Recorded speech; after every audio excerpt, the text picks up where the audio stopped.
Souvent, on me dit que je suis le sosie de Romain Duris, mais moi, j'aime à croire que je suis plutôt comme Jon Snow. Movement is coming.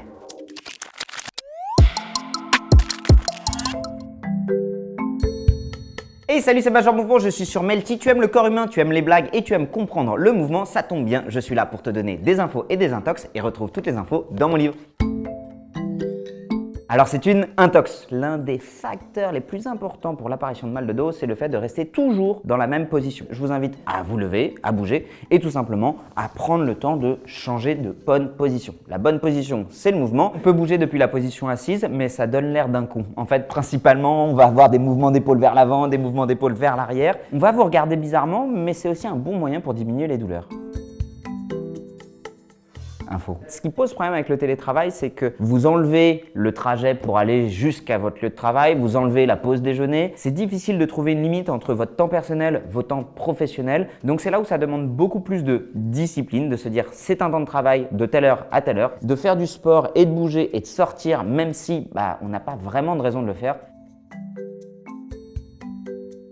C'est une info. Pour réussir à faire des pompes, il faut tout simplement être progressif. Souvent, on peut commencer par faire des pompes à quatre pattes, puis à genoux, puis contre un mur, et à la fin, réussir à faire des pompes. Il faut un bon engagement des triceps, des pectoraux et des biceps. En même temps, ça permet de travailler les abdos. C'est un exercice facile à faire à la maison, qui est bon pour la tête, pour les abdos. Le mieux, ça reste quand même de varier. Un mouvement, c'est bien, plein de mouvements, c'est mieux.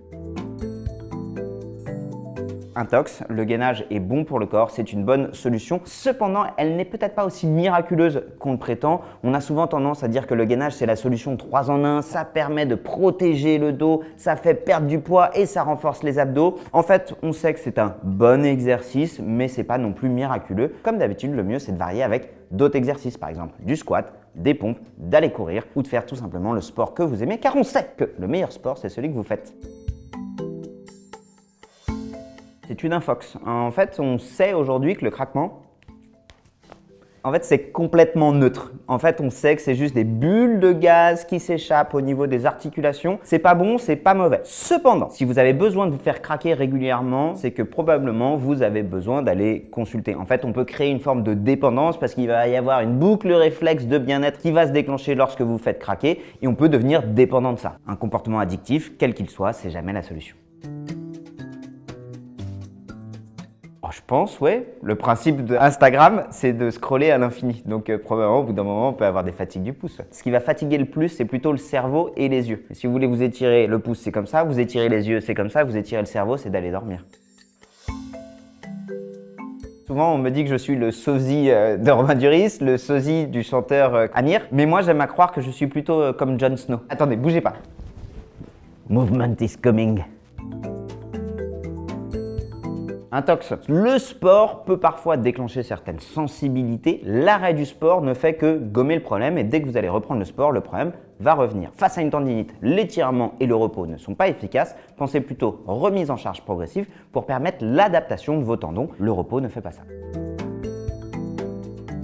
Intox, en réalité, lorsque vous portez du poids, ça permet à toutes vos structures au niveau du dos de se renforcer. Plus vous portez de poids, plus votre dos s'adapte. La clé, c'est d'être progressif à chaque fois. Si du jour au lendemain, vous commencez à soulever 200 kg 5 fois par semaine, vous augmentez vos risques de blessure. Mais si vous ne faites rien toute la journée et que vous restez assis, vous augmentez aussi votre risque de blessure. C'est juste que ça ne va pas être les mêmes blessures. Donc le mieux, c'est la progressivité.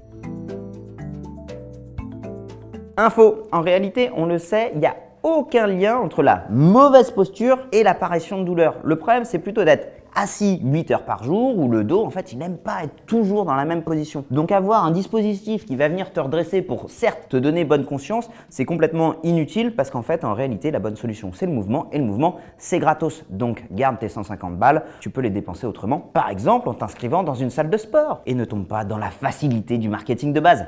Allez, ciao!